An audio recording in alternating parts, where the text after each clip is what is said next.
এখনো সকালবেলা তুমি ঘুমাও, এখনো তুমি আল্লাহকে ভুলে আছো, এখনো তোমার কাছে তওবার কথা তোমার চিন্তাতে আসে নাই। তুমি অনেক কিছু হতে পারো, তুমি মুসলমানের কাতারে থাকবা না।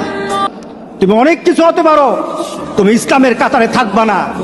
যারা নামাজ পড়ো না, তুমি টের পাও না, মসজিদের দরজা তোমার জন্য বন্ধ হয়ে যাবে। তুমি মনে রেখে দিও, মসজিদের সাথে তোমার সম্পর্ক তোমার হয় নাই, তুমি জান্নাতের দরজাও তুমি খুলতে পারবা না। নামাজের ব্যাপারে আমাদের কোনো সহজতা নাই, কোনো কম্প্রোমাইজ নাই, কারোর সাথে আমার সম্পর্ক নাই। নামাজ আছে তো সম্পর্ক আছে, নামাজ নাই আল্লাহর সাথে তার সম্পর্ক নাই, আমার সাথে তার কোনো সম্পর্ক নাই। আপনি ঘোষণা দেন, পরিবেশ সুন্দর হয়ে যাবে, তওবা কবুল হবে, আল্লাহ আমাদেরকে রক্ষা করবেন, আল্লাহ আমাদেরকে রক্ষা করবেন ইনশাআল্লাহ। আল্লাহর কাছে তওবা করে করে কাঁদি, মাবুদ আমাদেরকে তুমি এই গজব থেকে বাঁচাও, আমাদের গজব থেকে বাঁচাও। আল্লাহ যেন সবাইকে হেফাজত করে, আল্লাহ যেন সবাইকে হেফাজত করে।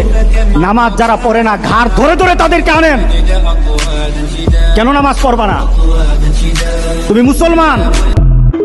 এই মুহূর্তে তুমি আমরা এক কাতারে দাঁড়াই, এটা যদি আপনার সন্তান হয়, ধরেন নামাজ পড়তে আসো।